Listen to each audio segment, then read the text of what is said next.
नमस्कार मित्रों, भक्ति के अनुभव चैनल में मैं आपका हार्दिक अभिनंदन करता हूँ। मैं राकेश व्यास भक्ति के अनुभव सीरीज में आज आपको फिर से एक एक छोटी सी जानकारी उपलब्ध करा रहा हूँ। कहीं आप किसी भूत या प्रेतात्मा को तो अपने साथ में लेकर नहीं घूम रहे। ऐसा दो कंडीशन में होता है। पहला, हम किसी जगह जाते हैं, किसी जगह पर हम किसी प्रेतात्मा का शिकार हो जाएं, चाहे वो कोई चौराहा हो, चाहे वो कोई ऐसी जगह हो जहां उस प्रेतात्मा को हमारी कोई चीज पसंद आ जाए और उस चीज के कारण वो हमारे शरीर में प्रवेश कर जाती है। दूसरा होता है बंधन के कारण, कि कभी कुछ लोग गलत दृष्टिकोण के कारण, ईर्ष्या के कारण, द्वेष के कारण, बंधन के साथ में कुछ गलत आत्माओं को हमारे शरीर में प्रविष्ट करवा देते हैं ताकि हमारा बुरा हो सके। तो इन दो तरीकों से ही प्रेत आत्माएं हमारे शरीर में आ जाती है। पर एक तीसरा तरीका और भी है प्रेत आत्माओं को लाने का।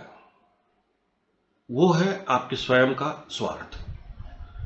स्वयं का स्वार्थ यानी कि हम लोग हमारे जीवन के जो दैनिक जीवन के जो छोटे छोटे से लाभ हैं, उनकी प्राप्ति के लिए हम लोग क्या करते हैं कि जैसे कि मेरी नौकरी नहीं लग रही, मेरा बच्चा पास नहीं हो रहा, मेरी बेटी की शादी नहीं हो रही, इसी तरह के कई सारे हमारे स्वार्थ हैं जो कि हमारे को जीवन में कहीं ना कहीं एक कुछ समय के लिए थोड़ा परेशान करते हैं और हम चाहते हैं कि वो थोड़ा सा आसानी से हो जाए, वो काम आसानी से हो जाए। इसी चक्कर में हम आसपास के किसी तांत्रिक के पास में, किसी ऐसे भक्ति सोखे के पास में, भक्ति करने वाले आदमी के पास में, या किसी ऐसे जादू टोना करने वाले आदमी के पास चले जाते हैं और वो आदमी आपको कुछ ऐसे टोटके की कोई चीज बता देता है। या तो वो आपको कोई गेहूं के दाने दे देगा, या वो आपको कोई नींबू मंत्र करके या ऐसा कुछ करके देगा, या कोई ना कोई आपको चीज दे देगा, कोई ताबीज बना के दे देगा, या कोई ना कोई ऐसी चीज देगा। तो मेरा भक्तों आपसे सिर्फ एक ही क्वेश्चन होता है कि क्या कोई भी इस दुनिया में ऐसा भक्त है जो आपके साथ भगवान को रवाना कर दे कि जाओ और इसका काम करके आ जाओ? वो आपके साथ भगवान को रवाना नहीं कर सकते। हाँ, अगर वो बुरा करना चाहें तो वो भगवान को बलि देकर भगवान से बुरा जरूर करवा सकता है। वैसी कंडीशन में वो माता काली को, भगवान भैरव को बुरा करने के लिए जरूर आपके पीछे, आपके साथ में, बंधन के साथ में भेज सकते हैं। पर अच्छा कार्य करने के लिए क्या कोई किसी को भेज सकता है? क्या हमारे में इतनी ताकत होती है कि हम भगवान को कहें कि आप जाओ और इनका काम करके आओ? जितने भी तांत्रिक लोग हैं, जितने भी सोखे हैं, जितने भी भगत लोग हैं, ये लोग क्या करेंगे? आपके आपके काम को पूर्ति कैसे करेंगे? और आप इनके पास जाते क्यों हैं? क्योंकि आपके पास खुद की तो कुछ भक्ति है नहीं। आपको करना क्या है कि आपका काम हो जाए बस, और मिनटों में हो जाए, क्योंकि हमें भक्ति नहीं करनी, हमारा काम हो जाना चाहिए बस, हमें शॉर्टकट चाहिए। उस शॉर्टकट की तलाश में आप लोग इनके पास चले जाते हैं। जब आप इन लोगों के पास में जाते हैं तो ये आपको कुछ दिन किसी किसी प्रेत आत्मा को उस छोटे से, चाहे वो मक्की के दाने हो, चाहे वो गेहूं के दाने हो, चाहे वो नींबू हो, चाहे वो कोई ऐसी कोई ताबीज हो, या कोई ऐसा कोई यंत्र बना हुआ हो, उसके माध्यम से एक प्रेत आत्मा को उसके साथ बांध के आपके साथ में भेज देते हैं। वो प्रेत आत्मा आती है आपके सामने वाले के साथ में, जिससे आपको वार्तालाप करना होता है, जिससे आपको जो काम निकलवाना होता है, उसके साथ में वो उसके मस्तिष्क में सवार होती है, काम करती है, आपका काम हो जाता है और आप प्रभावित हो जाते हैं उस तांत्रिक से कि मेरा तो काम हो गया। एक ही बार में उनके पास काम हो गया।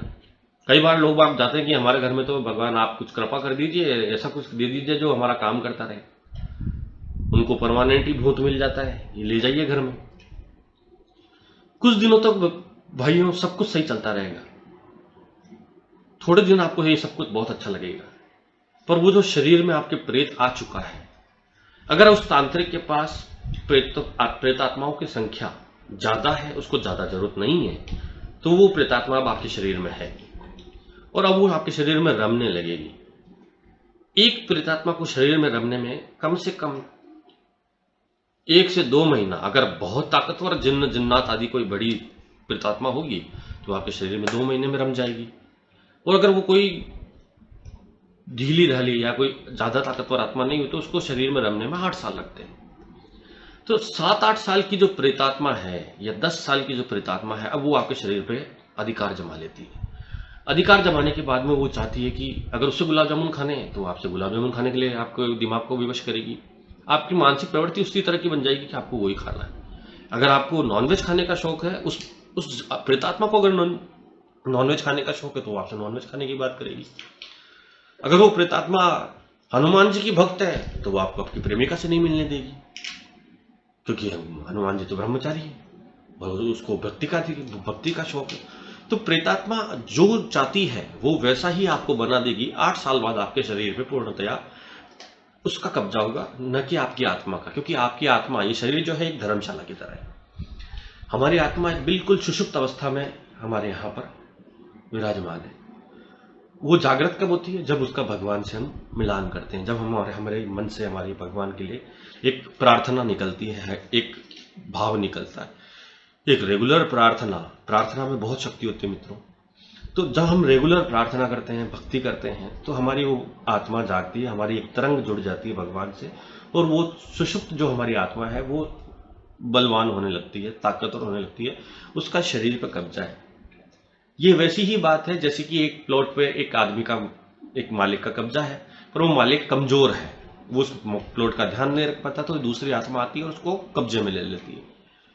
और आप लोग अपने इन्हीं छोटे छोटे स्वार्थों के कारण इन ओझाओं के पास जा जाके अपनी छोटी मोटी क्रियाएं करवाते रहते हैं और घरों में प्रेतात्माएं लेके आते हैं।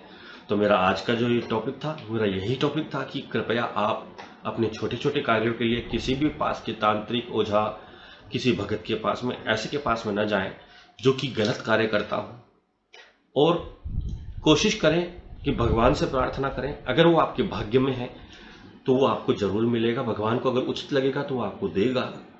कर्म प्रधान बने। ऐसा ना सोचें कि मेरा कार्य तत्काल प्रभाव से हो जाए। तत्काल प्रभाव से हो जाएगा, पर भविष्य में उसके बहुत दुष्परिणाम आपको झेलने पड़ेंगे, आपको पता ही नहीं होगा। इवन हमारी कई सारी बीमारियां, जो हमारी शारीरिक व्याधियां हैं, वो भी ये लोग पैदा कर देते हैं। मैं आपको आने वाले और भी वीडियोज में इस बारे में और विस्तार से चर्चा करूंगा कि भूत प्रेत हमारे शरीर में किस प्रकार की, कहां तक, किस लेवल तक का नुकसान हमें पहुंचा सकते हैं। पर मेरी इस वीडियो में आपसे यही प्रार्थना है कि आप लोग कहीं पर भी, किसी भी गलत जगह पर जाके जानबूझकर किसी प्रेतात्मा को अपने घर न लाएं और इस तरह के किसी कार्य को संपन्न ना कराएं। धन्यवाद दोस्तों। अगर आपको मेरा ये वीडियो अच्छा लगा हो, अगर आपको मेरी ये जानकारी अच्छी लगी हो, तो कृपया करके मेरे चैनल को सब्सक्राइब करें और लाइक बटन दबाना ना भूलें और शेयर करना बिल्कुल भी ना भूलें। धन्यवाद।